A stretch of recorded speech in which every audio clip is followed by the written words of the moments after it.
ইসকনকে নিষিদ্ধ করার জন্য ক্রমাগত দাবি জানিয়ে চলেছে বাংলাদেশ।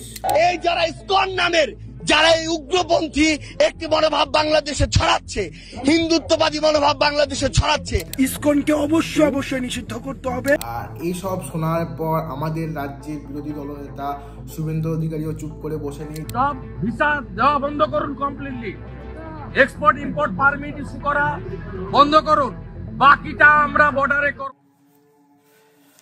নমস্কার, আমি দীপ্তক আর তোমরা দেখছো আমার ইউটিউব চ্যানেল, যেখানে আমি সকালবেলা খবরের কাগজ থেকে কিছু খবর পড়ি। কিছুদিন আগে যেটা হলো যে বাংলাদেশে ইসকনকে নিষিদ্ধ করা হলো, সরকারের পক্ষে থেকে দাবি জানানো হয়েছিল। এই দাবি জানানোর পর এটা আদালতেও যায়। আদালতে শুনানির সময় সরকার পক্ষে যে উকিল ছিল অ্যাটর্নি জেনারেল আসাদুজ্জামান, তিনি দাবি করেছিলেন যে এই ইসকন হচ্ছে কি একটি মৌলবাদী সংগঠন। তো এই জিনিসটা খুবই বাজে একটা ব্যাপার। তো এটা জানার পরও হিন্দুরা খুব বিক্ষোভ দেখায় সেখানে, কিন্তু শেষ পর্যন্ত কিন্তু এই দাবি তুলে নেওয়া হয়, মানে দাবিটা খারিজ হয়, ইসকনকে নিষিদ্ধ করা যায়নি। কিন্তু এই যে মৌলবাদী যে সংগঠন, যে এই তকমাটা কিন্তু বারবার বাংলাদেশের পক্ষ থেকে ইসকনকে লাগিয়ে দেওয়ার পিছনে লাগিয়ে দেওয়ার একটা চেষ্টা করা হচ্ছিল। আর সেটাই প্রকাশ পেল হচ্ছে গিয়ে সেখানকারই ছাত্রনেতা, এই বৈষম্য বিরোধী ছাত্রনেতাদের মধ্যে একজন ছিলেন হচ্ছে গিয়ে সার্জিস আলম বলে। তিনি শনিবার দিন ময়মনসিংহের একটি অনুষ্ঠানে গিয়ে ইসকন বিরোধী নানান কথা বলে, ইসকনকে নিষিদ্ধ করার জন্য আবার ডাক দেয়, মানে ইসকনকে নিষিদ্ধ করতেই হবে এরকম একটা বক্তব্য তিনি রাখেন। সে বক্তব্য তোমরা শুনে নাও। এই ক্ষেত্রে দৃষ্টান্তমূলক শাস্তি না হয় তাহলে এটি হবে সরকারের বিচার ব্যবস্থার ক্ষেত্রে অন্যতম একটি ব্যর্থতা। আমাদের জায়গা থেকে স্পষ্ট কথা, এই যারা ইসকন নামের যারা এই উগ্রপন্থী একটি মনোভাব বাংলাদেশে ছড়াচ্ছে, হিন্দুত্ববাদী মনোভাব বাংলাদেশে ছড়াচ্ছে, তাদেরকে অবিলম্বে নিষিদ্ধ করে বাংলাদেশের স্থিতিশীলতার জন্য, শান্তিপূর্ণ পরিবেশের জন্য তাদেরকে অবিলম্বে নিষিদ্ধ করতে হবে। আর এর সাথে বৈষম্য বিরোধী আরেকজন ছাত্রনেতা হাসনাত আবদুল্লাহ বলে, তিনিও ইসকনকে নিষিদ্ধ করার জন্য বলেন। এবং যে ধর্মগুরু মানে হচ্ছে কি চিন্ময় কৃষ্ণ দাস মহাপ্রভু যে গ্রেফতার হয়েছেন, তাকে ফাঁসি দেওয়ারও দাবি তিনি করে ফেলেছেন। ইসকনকে অবশ্যই নিষিদ্ধ করতে হবে।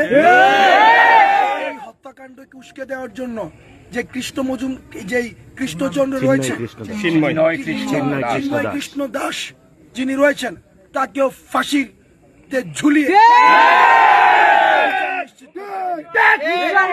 আর এইসব শোনার পর আমাদের রাজ্যের বিরোধী দলনেতা শুভেন্দু অধিকারীও চুপ করে বসে নেই। তিনি যথারীতি তার ভঙ্গিমাতে সাংবাদিকদের সামনে বক্তব্য রাখেন। তিনি বলেন যে এতই যখন আছে তখন এখানে আসতে হবে না, আমাদের দেশের পক্ষ থেকে সমস্ত ভিসা, মানে বাংলাদেশের লোকের যে সমস্ত ভিসা যেন ক্যান্সেল করা হয়, এখানে যাতে বাংলাদেশি কোনো নাগরিক আর ডাক্তার দেখাতে না আসে, তাদের নিজের দেশেই ডাক্তার দেখাক। এটাও বলেছে তাদের নিজের দেশে তো ডাক্তার নেই, তাহলে কি করবে, তারা পাকিস্তানে চলে যাক, পাকিস্তানে গিয়ে ডাক্তার দেখাক। দেখুন, একজন দেশের প্রশাসক, তার দেশে কি হবে আমাদের জানারও দরকার নেই। তিনি একজন জাতীয় মন্ত্রীর পদমর্যাদা সম্পন্ন। তিনি, আমরা শুনিয়েছি, আপনাদেরও শোনালাম, তিনি সরাসরি ভারতকে আক্রমণ করছেন। এই প্রশাসককে বলতে চাই, নুন আপনার আছে, আয়োডিনটা ভারতে। আমি শুধু একটা উদাহরণ দিলাম। আমি এখান থেকে দাবি করছি, ভিসা 100% স্টপ করুন। আমরা প্রয়োজন হলে একদিন অপেক্ষা করে ভিসা দপ্তরে যাব, এখানে ভিসা সেন্টারে। স্টপ, ভিসা দেওয়া বন্ধ করুন, completely export import permit issue করা বন্ধ করুন, বাকিটা আমরা বর্ডারে করব। সোমবার থেকে বলে দিলাম, চিন্ময় কৃষ্ণ প্রভুকে নিঃশর্ত মুক্তি, হিন্দুদের উপর আক্রমণ, মন্দির ভাঙা বন্ধ করুন।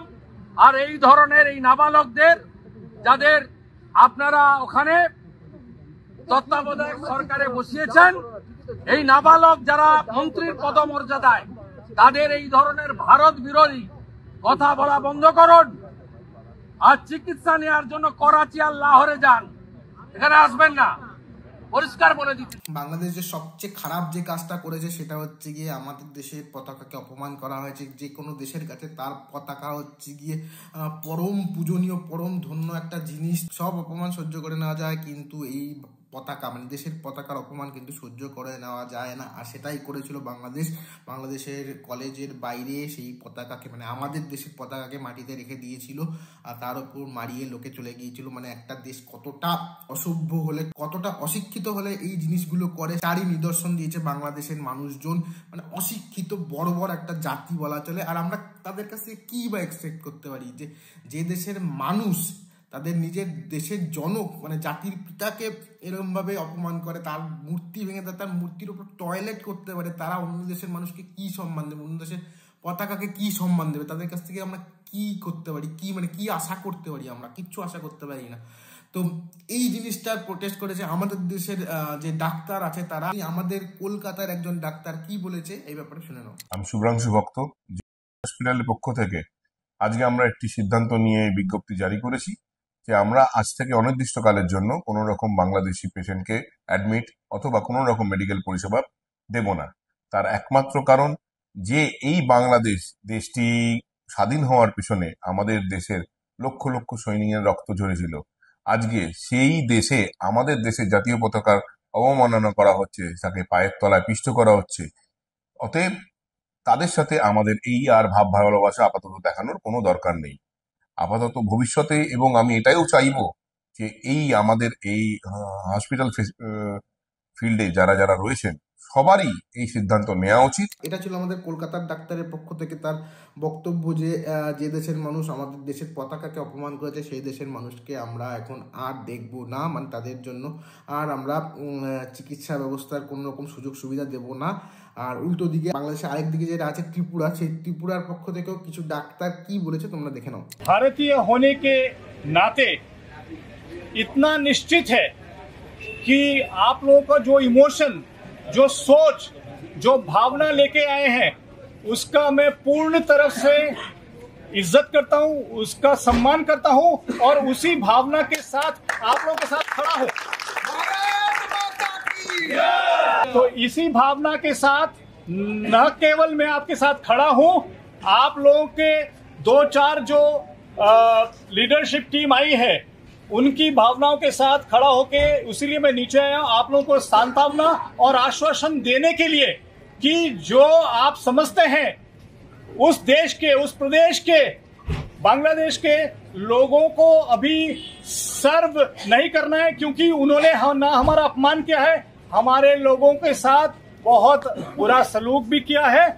इसी भावना के साथ मैं आपको आश्वासन देता हूं कि हम उस देश के लोगों को कोई भी सर्विस नहीं दे रहे हैं और उनको सर्व नहीं कर रहे हैं। তো এইভাবেও প্রতিবাদ জানানো যায়, আর এইভাবে প্রতিবাদ জানানোটাই শ্রেয় আমার বলে মনে হয়। যে বাংলাদেশ যেটা করেছে পতাকা নিয়ে অপমান, সেই অপমানটা যাতে আমাদের দেশের বা আমাদের রাজ্যের কোনো মানুষ না করে সেটাই আশা করব। কারণ উল্টো দিকের মানুষটা বা উল্টো দিকের দেশ এত নিচে নামছে বলে আমাদের লেভেলটা এত নিচে নামাতে নেই। কারণ কুকুর কামড়ালে কিন্তু কুকুরকে কামড়াতে নেই, তাকে শিক্ষা দিতে হয়। আর সেই শিক্ষাটা খুব তাড়াতাড়ি পেয়ে যাবে আশা করছি আমরা। তো এই ভিডিওটা ছিল এত অবধি, দেখা হচ্ছে আবার পরের একটা ভিডিওতে। ততক্ষণ সবাই ভালো থেকো, সুস্থ থেকো। আর আমার এই ভিডিও যে করছি সেটা যদি ভালো লাগে তাহলে প্লিজ আমার ভিডিওটাকে শেয়ার করো, আমার চ্যানেলটাকে সাবস্ক্রাইব করো, আমার ভিডিওর নিচে কমেন্ট করো যে তোমাদের কি ভালো বা খারাপ কি লাগছে, যেটাই লাগে তোমরা কমেন্ট করতে পারো। দেখা হচ্ছে আবার পরের ভিডিওতে, ততক্ষণ সবাই ভালো থেকো, সুস্থ থেকো, টাটা।